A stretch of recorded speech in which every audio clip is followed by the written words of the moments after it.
여러분 안녕하십니까? 영성의 향기 9번째 시간이 되었습니다.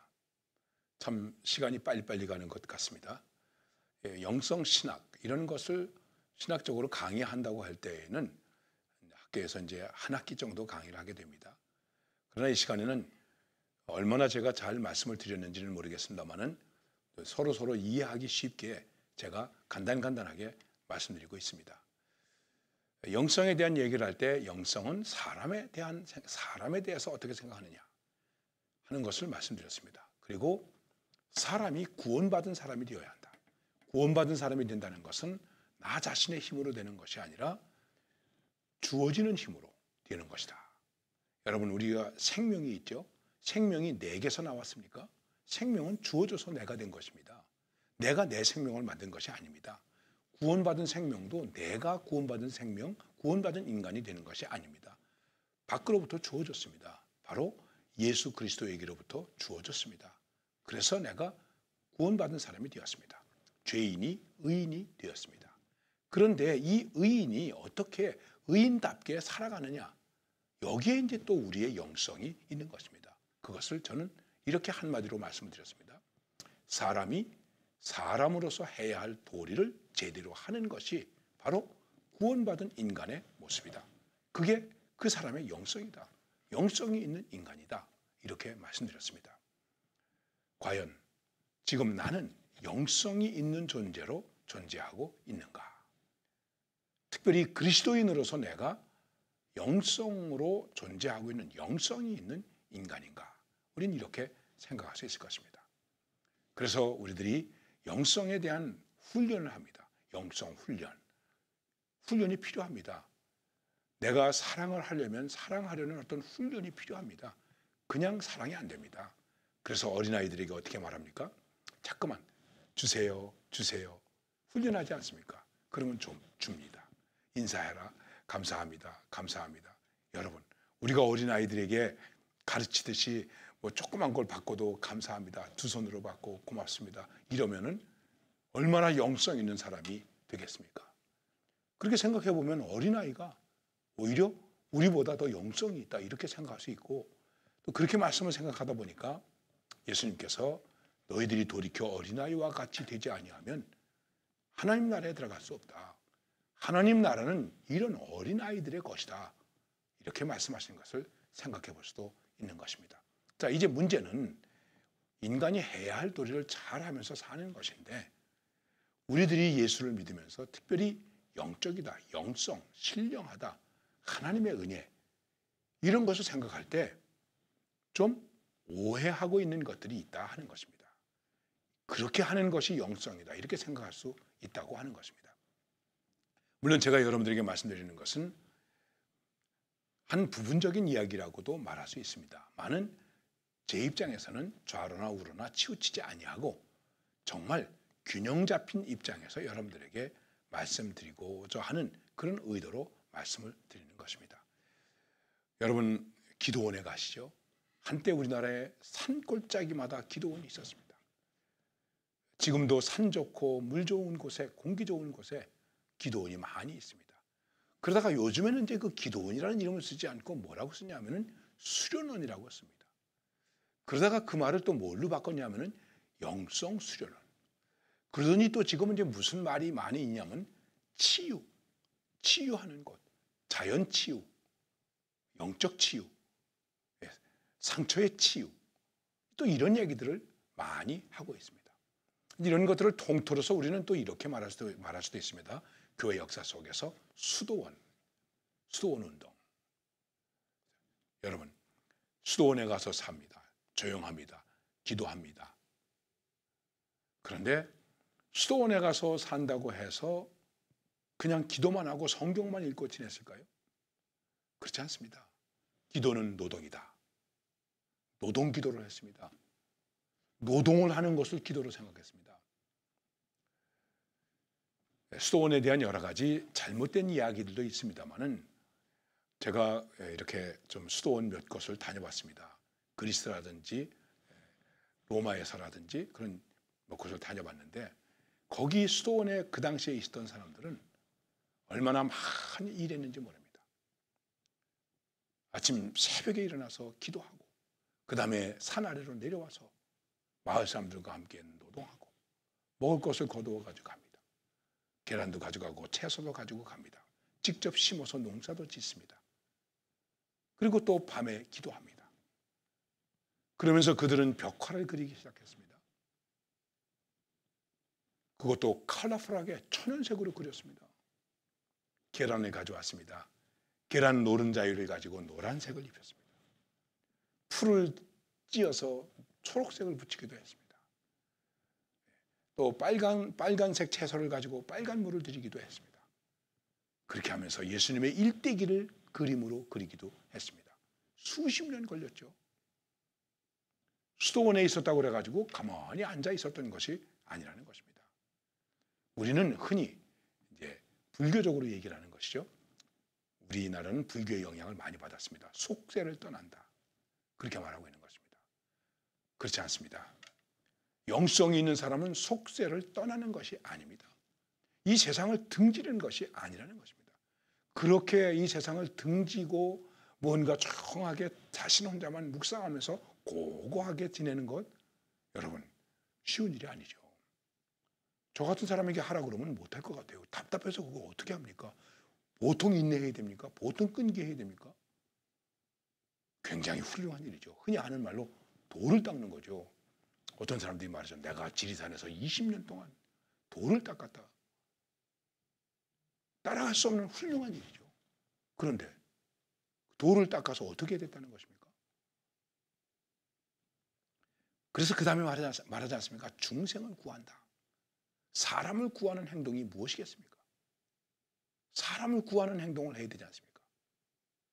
근데 우리는 마치 그런 것이, 그래서 옛날로 말하면 수도원에 들어가는 것, 기도원에 들어가는 것, 절에 들어가서 있는 것, 속세를 등지는 것, 세상 일 안 하는 것, 마치 그것이 우리들이 영적인 것처럼 생각했다는 것입니다.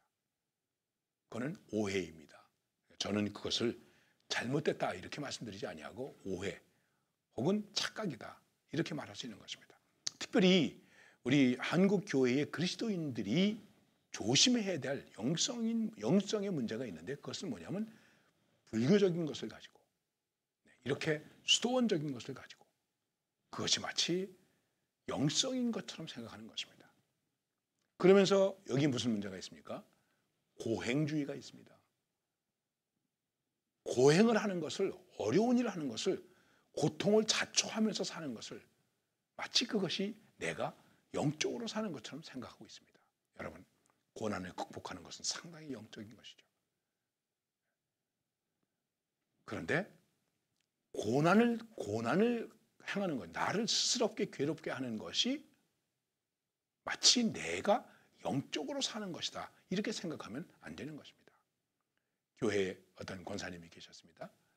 이 권사님은 참 봉사를 많이 하십니다. 열심히 땀 흘려 일하십니다. 식당에서 일하십니다. 봉사하십니다. 아유, 권사님 참 애쓰십니다. 고생 많이 하시네요. 이 권사님이 겸손하게 표현하신 것이죠. 이렇게 말씀하십니다. 나 고생해도 싸. 난 고생 좀 해야 돼. 아니 왜요? 죄가 많거든. 난 전에 죄를 많이 졌기 때문에 예수를 믿었는데 나는 이제 내가 옛날에 죄 진 것 때문에 그 죄의 값을 대신 치른다고 하는 의미에서 나는 좀 고생해도 된다는 거예요. 나는 고생해도 싸다는 거예요. 그리고 그것을 마치 내가 신앙이 좋은 것처럼 영적인 것처럼 생각할 수 있다는 것이죠. 참 겸손한 생각이라고 말할 수 있습니다. 그런데 우리의 죄는 용서받았잖아요. 그럼 지금 나는 용서받은 자로 어떻게 살아야 되겠습니까? 사람들을 사랑하며 섬기며 하나님께 예배하며 나 자신을 믿음으로 가꾸어가며 기쁘고 감사하며 즐겁게 살아야 되지 않습니까? 나는 죄이냐? 나는 맞아도 싸. 여러분 이렇게 살면 되겠습니까? 그리고 그것이 마치 내가 영성이 있는 것처럼 생각하면 되겠습니까? 안 되죠. 그리고 우리나라 사람들이 가지고 있는 또 영성에 대한 오해가 하나 있습니다. 그것은 무엇이냐면 샤머니즘이라고 하는 것입니다. 샤머니즘은 애니미즘에서 나오는 것인데 이 말은 무슨 얘기냐면 우리는 자연신론적인 생각을 가지고 있습니다. 이 세상의 모든 것들이 다 신이라는 것이죠. 그래서 천둥을 치고 번개불이 나면 두려워하는 것이죠. 아, 이게 어떤 신의 장난인가. 그리고 무릎을 꿇겠죠. 회리 바람이 치고 올라가면 거기에 신이 있는 것처럼 생각하죠. 그래서 뱀이, 구렁이가 회오리 바람을 타고 올라가다 떨어져서 이무기가 되었다. 이렇게 얘기를 하기도 하죠. 이거 아까 말씀드린 고행주의하고도 비슷한 것인데, 그러면서 내가 무엇인가 공을 많이 들이면 그것이 내게 있어서 마치 영적인 것이 되는 것이다.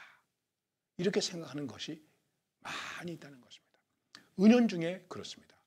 여러분, 우리는 특별히 우리 한국교회 교인들은 불교의 영향, 유교의 영향, 이 샤머니즘의 영향, 이런 것들을 많이 받아가지고 우리들이 신앙생활하면서도 마치 그것이 우리의 신앙생활에 맞는 도리인 것처럼 그렇게 생각하는 것입니다. 그래서 교회 안에도 양반이 있어요.